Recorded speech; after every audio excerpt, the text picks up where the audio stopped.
ओम सूर्य देवताभ्यो नमः। Hello friends, आज हम आपको सुनाने जा रहे हैं रविवार की व्रत कथा। तो कथा सुनने से पहले जो लाल कलर का बटन दिख रहा है इसको दबा दें और बेल आइकन को भी प्रेस कर दें ताकि जब भी मैं कोई वीडियो अपलोड करूं तो आपको उसका नोटिफिकेशन मिल सके। ज़्यादा से ज़्यादा वीडियो को शेयर करें और लाइक करें और हमारे चैनल को सब्सक्राइब करें। दोस्तों, बहुत मेहनत लगती है एक वीडियो बनाने में। दोस्तों, आपका एक सेकंड भी नहीं लगेगा लाइक करने में और चैनल सब्सक्राइब करने में। ऐसा ही हम पर आप अपना प्यार बरसाते रहें भक्तों। सूर्य भगवान आप सबकी रक्षा जरूर करेंगे। मेरे प्यारे भक्तों, अब हम सुनेंगे रविवार की व्रत कथा। तो सुने।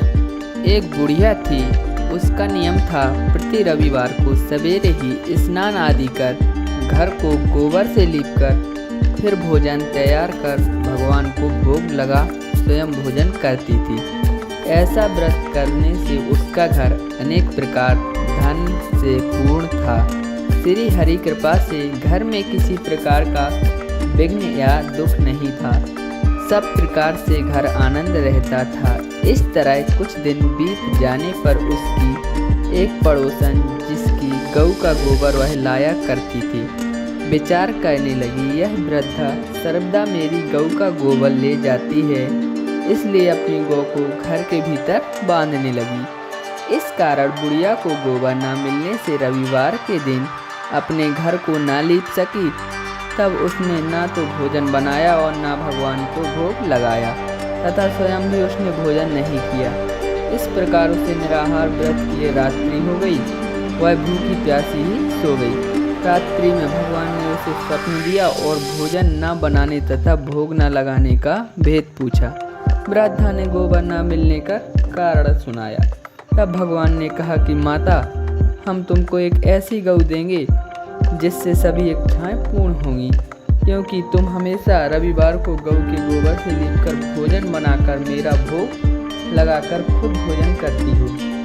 इससे मैं खुश होकर तुमको यह वरदान देता हूँ, क्योंकि ऐसा करने से मैं अत्यंत संतुष्ट हूँ। निर्धन को धन और बांझ स्त्रियों को पुत्र देकर दुखों को दूर करता हूँ तथा अंत समय में मोक्ष देता हूँ। स्वप्न में ऐसा वरदान देकर भगवान अंतर्ध्यान हो गए।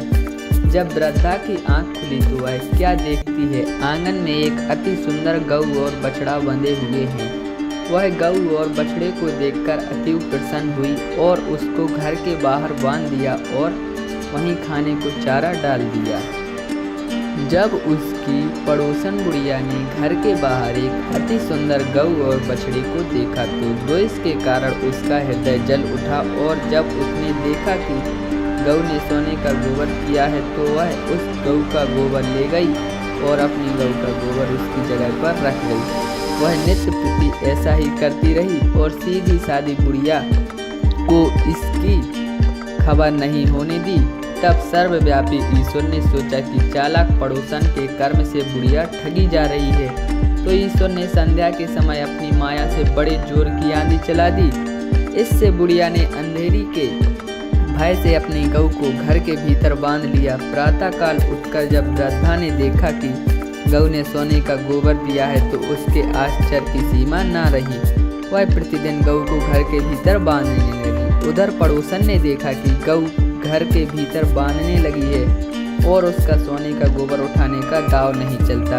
वह ईर्ष्या और डाह से जल उठी और कुछ उपाय न देख पड़ोसन ने उस देश के राजा की सभा में जाकर कहा, महाराज, मेरे पड़ोस में एक वृद्धा के पास ऐसी गऊ है जो आप जैसे राजाओं के ही योग्य है। वह नित्य सोने का गोबर देती है। आप उस सोने से प्रजा का पालन करिए। वह वृद्धा इतने सोने का क्या करेगी? राजा ने यह बात सुन अपने दूतों को वृद्धा के घर से गऊ लाने की आज्ञा दी। वृद्धा प्रातः ईश्वर का भोग लगा भोजन ग्रहण करने जा ही रही थी कि राजा के कर्मचारी गऊ खोलकर ले गए। वृद्धा काफी रोई चिल्लाई, किंतु कर्मचारियों के समझ कोई क्या कहता। उस दिन वृद्धा ने गऊ के वियोग में भोजन न खा सकी। रात भर रो रो ईश्वर से गऊ को पुनः पाने के लिए प्रार्थना करती रही। उधर राजा गऊ को देख बहुत प्रसन्न हुआ, लेकिन सुबह जैसे ही वह उठा सारा महल गोबर से भरा दिखाई देने लगा। राजा यह देख घबरा गया। रात्रि में राजा को भगवान ने स्वप्न में कहा कि राजा, यह गाय वृद्धा को लौटाने में ही तेरा भला है। उसके रविवार के व्रत से प्रसन्न होकर मैंने उसे गाय दे दी है। प्रातः होते ही राजा ने वृद्धा को बुला बहुत से धन के साथ सम्मान सहित गौ बछड़ा लौटा दिए। उसकी पड़ोसन दुष्ट बुढ़िया को बुलाकर उचित दंड दिया। तब जाकर राजा के महल से गंदगी दूर हुई।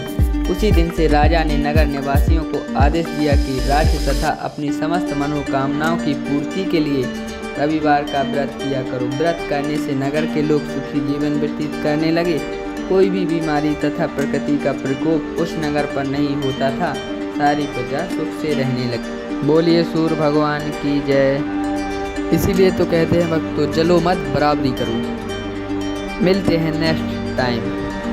अब जल्द से जल्द वीडियो को लाइक शेयर सब्सक्राइब जरूर कर दें प्रिय दोस्तों।